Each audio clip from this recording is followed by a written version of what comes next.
Christ a promis d'être avec nous. Avec nous, je m'accroche à lui, je m'accroche à lui. Christ a promis d'être avec nous. Sa fidélité durera toujours. Sa fidélité durera toujours. Sa fidélité durera toujours. Sa fidélité durera toujours. Alléluia. Que le nom de Jésus soit béni parce que sa fidélité durera toujours. Sa fidélité durera toujours. Et je veux dire à quelqu'un que la fidélité de Dieu durera toujours. La vie de Dieu veut te toucher aujourd'hui. La grâce de Dieu veut te toucher aujourd'hui. La guérison de Yeshua Hamashiach veut te toucher aujourd'hui. La douleur que tu ressens, mon frère, dans ton pied gauche, cette douleur-là qui a commencé comme une sciatique et aujourd'hui qui t'empêche de marcher, aujourd'hui qui t'empêche de marcher correctement, ça te fait boiter. La vie de Dieu va ôter cette douleur-là au nom de Jésus. C'est peut-être pour toi que je fais cette vidéo. Si tu te reconnais, pose ta main sur ta hanche, la partie de la hanche qui donne sur le pied gauche. Et reçois la guérison de Dieu, reçois la puissance de Dieu dans ce pied-là, afin que désormais tu puisses marcher normalement au nom de Jésus. Parce que la fidélité de Dieu durera toujours. Quand Dieu dit qu'il t'a guéri, parce qu'il t'a déjà dit au travers de ses serviteurs qu'il va te guérir, il a même prié pour toi, mais tu n'as pas été guéri. Laisse-moi te dire que quand le serviteur de Dieu a prié pour toi, le processus de guérison a commencé. Parce que c'est quelque chose de spirituel qui s'est passé comme ça. Normalement, ce qui était prévu, c'est que tu sois paralysé. Mais c'est la grâce de Dieu qui fait que le pied gauche qui soit atteint. L'homme de Dieu a prié pour toi. Quelque chose a commencé. Et moi, je viens prier pour toi afin que ce qui a commencé puisse aller jusqu'au bout. Tu vas voir. Après cette prière-là, tu pourras poser ton pied, tu pourras marcher normalement. C'est la grâce de Dieu, c'est la bénédiction de Dieu, c'est la guérison de Dieu au nom de Jésus, au nom de Jésus. Père éternel, merci pour ce temps, merci pour ce moment. Je prie que cette vidéo-là puisse faire du bien à quelqu'un, que le message que nous allons apporter aujourd'hui puisse faire du bien à quelqu'un au nom de Jésus. Amen. Donc j'espère que vous allez bien, j'espère que votre semaine s'est bien passée, j'espère que les choses ont pu se faire, que votre relation avec Jésus avance bien. Il est important, frères et sœurs, qu'on se souvienne que nous sommes de passage sur la terre. La Bible dit que si notre espérance en Christ est pour les choses de ce monde, nous sommes plus malheureux que les païens. C'est vrai qu'aujourd'hui, on nous apprend à rechercher les choses de ce monde comme si on n'allait pas quitter la terre. On nous apprend à rechercher les choses de cette terre comme si on n'allait pas quitter la terre. Mais je veux nous rappeler qu'on est venu pour un temps et puis on va partir.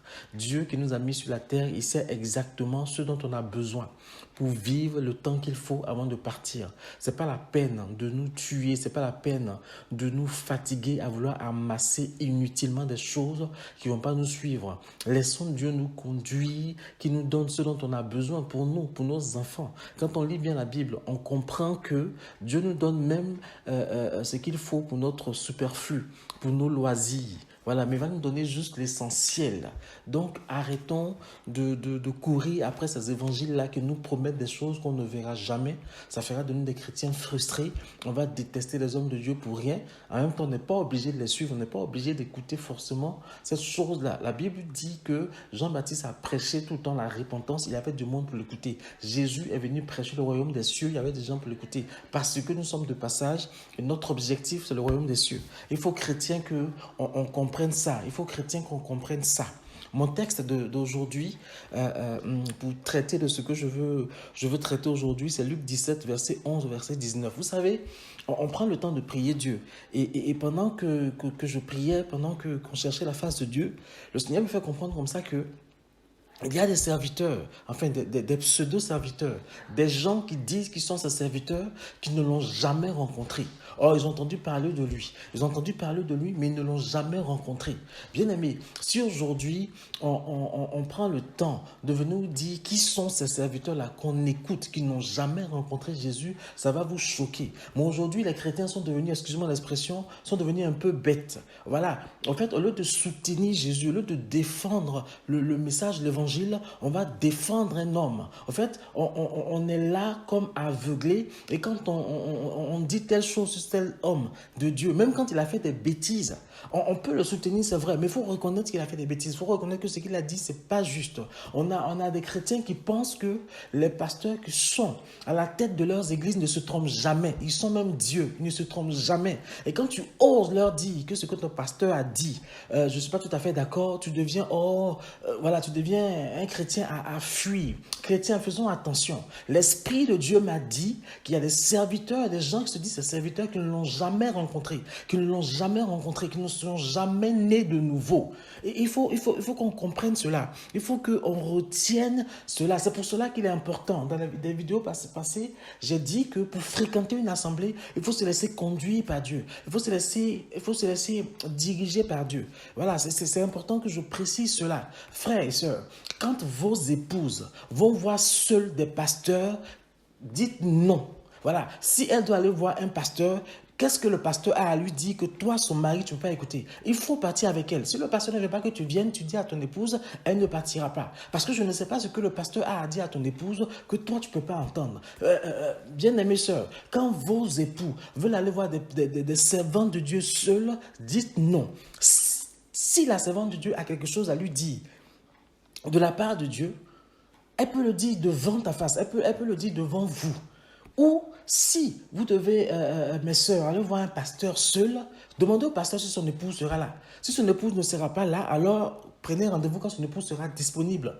Il faut avoir un certain discernement qu'on n'a même pas besoin du Saint-Esprit pour avoir. Voilà, nos pasteurs à la tête de nos églises ne sont pas des dieux. Nos pasteurs à la tête de nos églises ne sont pas des personnes sans péché qui ne se trompent pas. Ils se trompent aussi. Et il faut pouvoir l'admettre. Il faut pouvoir l'admettre. On est devenu, le Seigneur répétait cela encore la dernière fois, on est devenu idolâtre de nos hommes de Dieu. On est devenu idolâtre de ceux qui sont à la tête de nos églises. Or, maintenant, si tu te trompes un jour pour dire au pasteur qui a prêché, le grand pasteur, que pasteur, ce que tu as dit là, je ne suis pas trop d'accord, tu es foutu. Tu es devenu le rebelle. Tu es devenu celui qu'on ne doit plus écouter, celui qu'on doit mettre sur le banc, celui que tu dois aller en conseil de discipline parce que tu as osé dire, toi qui as le Saint-Esprit aussi, toi aussi à qui Dieu parle, que ce que le pasteur a dit, tu n'es pas trop d'accord. Parce qu'on a des hommes parfaits à la tête de nos églises qui ne se trompent jamais. Chrétiens, ne soyons pas, excusez-moi l'expression, ne soyons pas bêtes, ne soyons pas des gens qui avancent comme ça sans réfléchir. Laissons l'Esprit de Dieu nous ouvrir l'intelligence pour qu'on puisse comprendre que les temps sont mauvais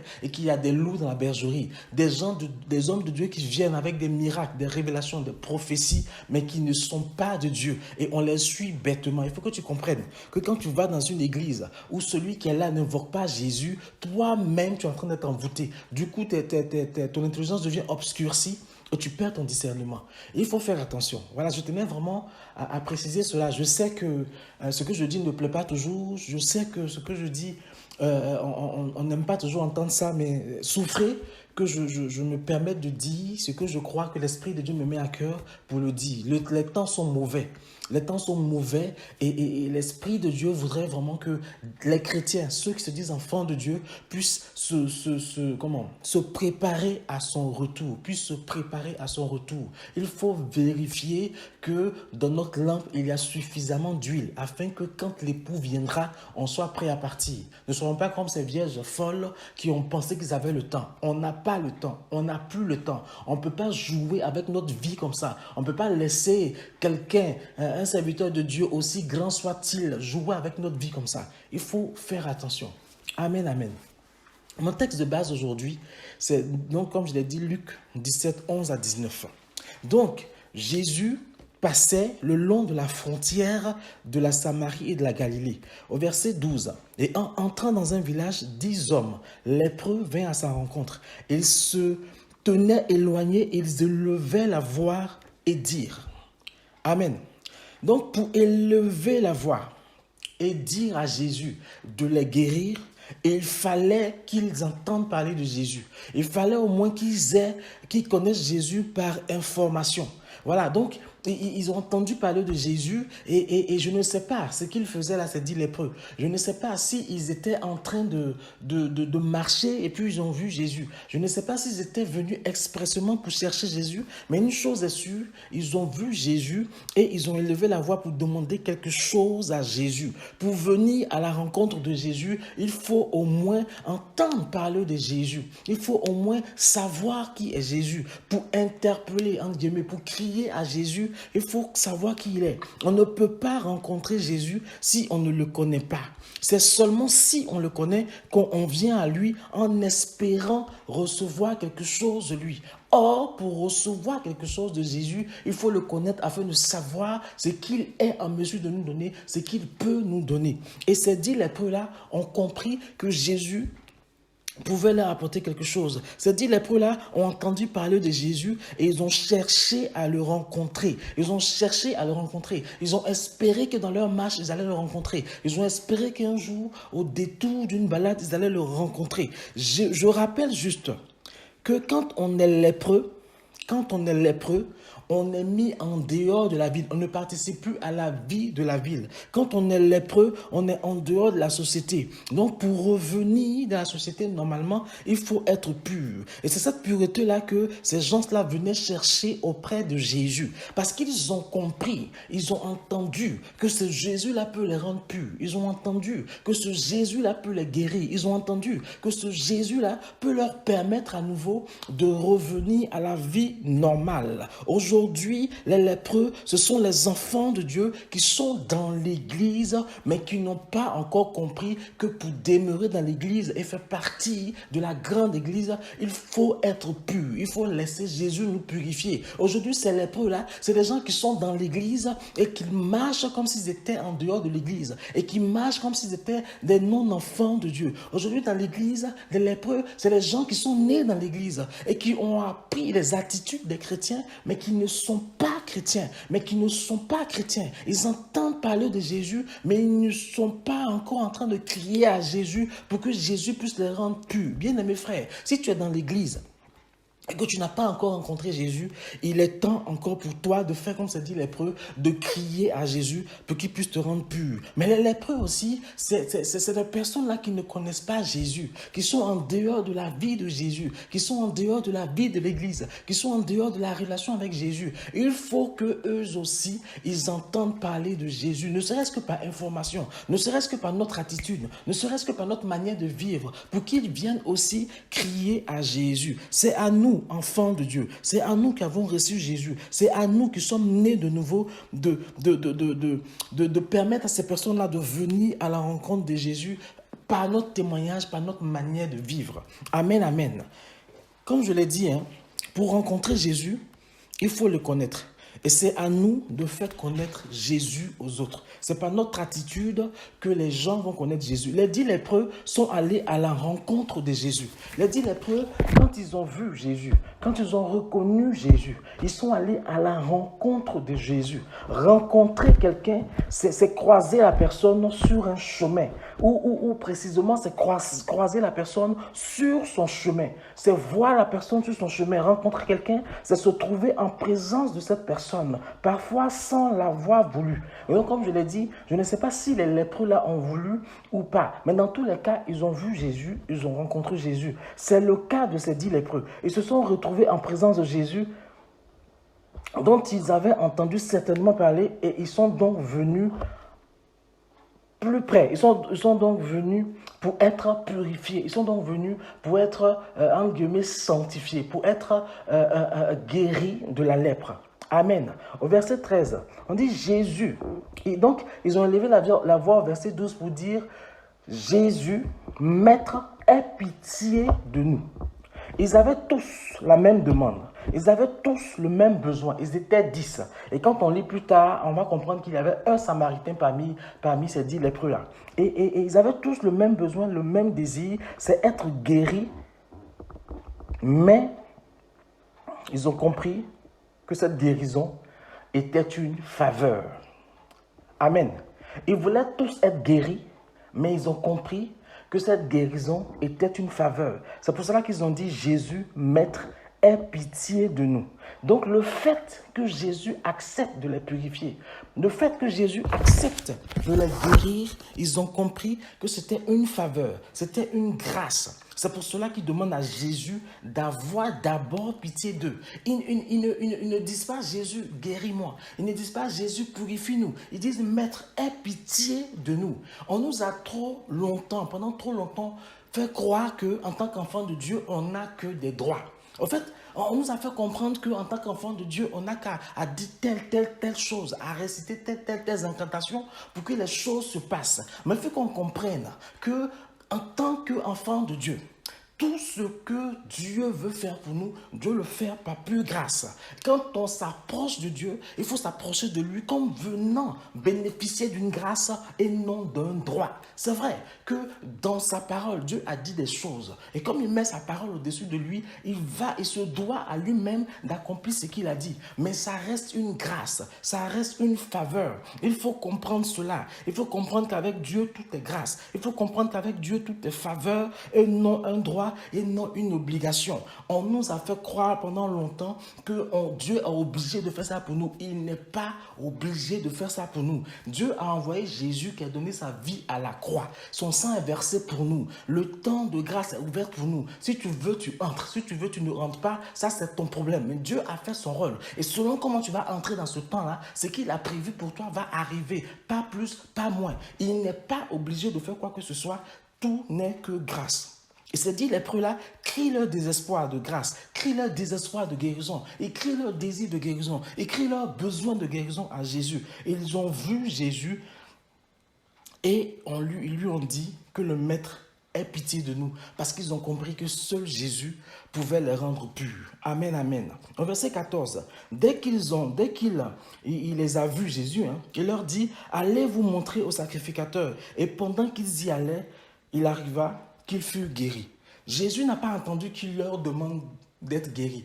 Jésus a compris par leur pitié de nous ce qu'ils attendaient de lui. Jésus a vu leur demande profonde, au-delà de ce que leur bouche pouvait exprimer. Quand nous exprimons notre demande à Dieu, quand on parle à Dieu, il faut qu'on comprenne que Dieu ne va pas se tenir juste ou s'en tenir juste à ce que notre bouche dit. Il ira au-delà de nos paroles et il verra l'état de notre cœur. Tout ce que je dis là, ça semble des choses qu'on connaît, mais c'est des choses qu'on a oubliées parce qu'on nous a appris à faire autre chose.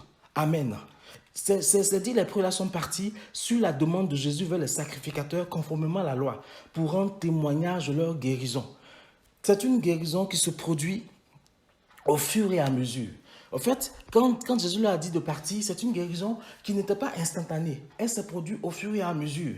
Donc, les lépreux devraient avoir la foi pour croire qu'ils sont guéris et obéir à Jésus pour aller voir les prêtres. Tu viens demander à Jésus de te guérir et puis Jésus ne te dit même pas tu es guéri, il te dit va te présenter les prêtres. Bien aimé, c'est si souvent que Dieu nous dit que notre situation est réglée, notre maladie est guérie, les difficultés dans lesquelles nous sommes là, c'est réglé, mais comme on ne voit pas cela se passer, on se met à douter.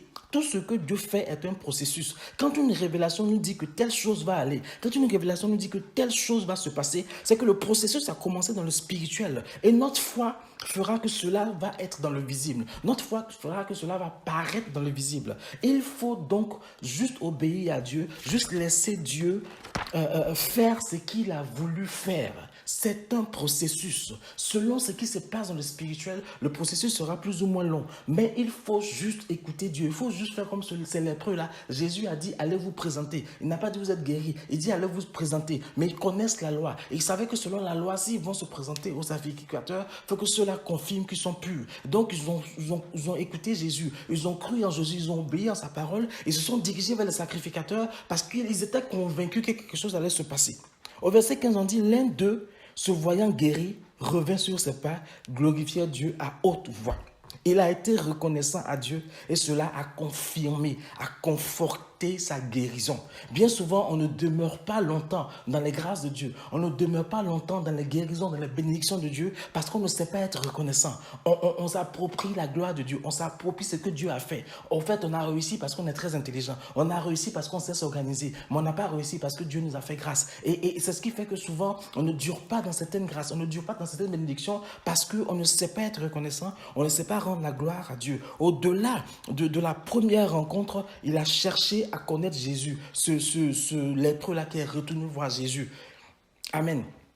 Au-delà de la première rencontre, il a cherché à connaître Jésus. Rencontrer Jésus, rencontrer quelqu'un veut aussi dire entrer en relation avec cette personne-là, chercher l'intimité avec cette personne. Et c'est ce que ce lépreux-là a fait après avoir été guéri. Il n'est pas juste, c'est pas juste contenté de la guérison. Il a cherché à connaître Jésus. Il a cherché à aller en profondeur avec Jésus. C'est pour cela qu'il est retourné. C'est ce que Dieu attend de nous. Au-delà de ce qu'il fait pour nous, il veut qu'on cherche à le connaître davantage. Le lépreux qui est revenu voir Jésus a compris que c'est à Jésus qui doit rendre la gloire. C'est Jésus qui a accepté de le guérir. Et s'il veut continuer dans cette guérison, s'il veut rester dans cette guérison, il faut qu'il cherche à connaître plus Jésus. Et au verset 16, on dit qu'il tomba sur sa face aux pieds de Jésus et rendait grâce. C'était un Samaritain. Donc c'est un Samaritain qui est retourné voir Jésus pour dire merci Jésus, pour certainement suivre Jésus, pour certainement chercher à connaître Jésus. Les autres qui étaient juifs, qui étaient le peuple pur, entre guillemets, de race pure, ceux-là, ils n'ont pas reconnu que la gloire revenait à Jésus. Ils sont partis comme ça, ils ne sont pas revenus. Mais c'est un Samaritain rejeté, mal vu des Juifs. Et lépreux en plus, au fait, il était mal vu des Juifs parce qu'il était Samaritain, il était en plus lépreux. C'est lui-là qui est revenu vers Jésus. Donc, il avait doublement envie de glorifier Dieu. Doublement envie de glorifier Dieu parce que Jésus n'a pas regardé au fait qu'il était samaritain pour le guérir. Il n'a pas regardé à cela. Et en plus, Jésus l'a guéri. Donc, samaritain et lépreux, il fallait qu'il rende la gloire à Dieu. Dieu n'a que faire de ce que tu crois être. Dieu n'a que faire de l'onction que tu crois avoir. Dieu n'a que faire de la dénomination à laquelle tu appartiens. Dieu n'a que faire de cet archibishop, ce quadribishop, ce tribishop qui est ton pasteur. Il n'a que faire de cela. Ce qu'il veut, c'est toi. Ce qu'il veut, c'est ton adoration. Ce qu'il veut, c'est ta reconnaissance. Ce qu'il veut, c'est que tu lui rendes la gloire. C'est ça qui l'intéresse. Ta dénomination, il n'a que faire. Il n'a que faire. Il te veut toi. Je rappelle que les Juifs n'avaient aucune relation avec les Samaritains. Mais c'est le Samaritain qui est revenu rendre à Jésus, un Juif, la gloire. C'est le Samaritain qui est revenu. Bien-aimé, à force de croire que nous avons que des droits avec Dieu, à force de croire que nous avons que des droits, on vient à Dieu que pour demander, on vient à Dieu que parce qu'on a une liste de courses à faire, on vient à Dieu que parce qu'on veut lui demander des choses. C'est des gens à qui on a annoncé l'évangile, qui vont nous dévancer dans le royaume des cieux et nous on va rester sur cette terre-là qui nous tient tant à cœur, qui nous attire tant. Amen, amen. Et je vais finir avec le verset 17. Jésus prenant la parole et dit, les 10 n'ont-ils pas été guéris? Et les 9 autres, où sont-ils? Est-ce que Jésus actuellement se pose la question de savoir où est-ce que tu es après ce qu'il a fait pour toi? Est-ce que Jésus a pris l'habitude de te chercher après avoir exaucé ta prière? Est-ce que Jésus en ce moment te cherche parce qu'il t'a donné du travail et il ne te voit pas en train de lui dire merci? Il t'a donné un mari, une femme, il ne te voit pas en train de lui dire merci. Il a ouvert tes entrailles, tu as un enfant et il ne te voit pas en train de lui dire merci. Est-ce que Jésus te cherche? Bien-aimé, il faut apprendre à rendre gloire à Dieu. Rendons gloire à Dieu. Ne rendons pas gloire aux hommes. Ne rendons pas gloire à nos bishops. Honorons-les parce que ce sont nos pasteurs, ils ont certainement les canaux, mais celui à qui il faut rendre la gloire, c'est Dieu. Dieu te cherche parce qu'il t'a béni, il t'a donné des choses et il ne te voit pas autour de lui. Il ne te voit pas venir lui dire merci, il ne te voit pas venir le glorifier. Où es-tu? Où es-tu? Dieu te cherche. Amen, amen. Rendons-nous gloire aux hommes ou rendons-nous gloire à Jésus? Rendons-nous gloire à notre intelligence ou rendons-nous gloire à Jésus. Vraiment, c'était mon message d'aujourd'hui. Voilà, c'est des choses qu'on sait, mais il était important de rappeler cela. J'espère que ça fait du bien à quelqu'un. En tout cas, si ça t'a fait du bien, que le nom de Jésus soit béni. Si ça t'a pas fait du bien, que le nom de Jésus soit béni. Peut-être que ce message-là était pour une seule personne. Si cette personne a été touchée, que le nom de Jésus soit béni. Voilà, je prie vraiment que votre semaine se passe bien. Je prie vraiment que vos projets soient bénis selon la volonté de Dieu. Et si vous voulez nous contacter, n'hésitez pas. Le numéro est là, le WhatsApp est là. N'hésitez pas. Et comme je le dis, on a aussi notre rencontre de prière tous les vendredis à 21h30. Si ça vous intéresse, faites-nous signe. On va prier ensemble. On a une manière particulière de le faire. Chacun participe. On s'édifie, on s'enseigne.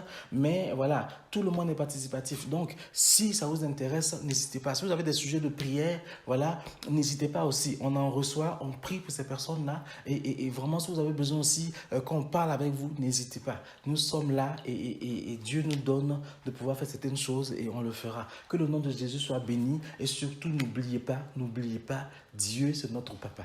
Soyez bénis et à bientôt.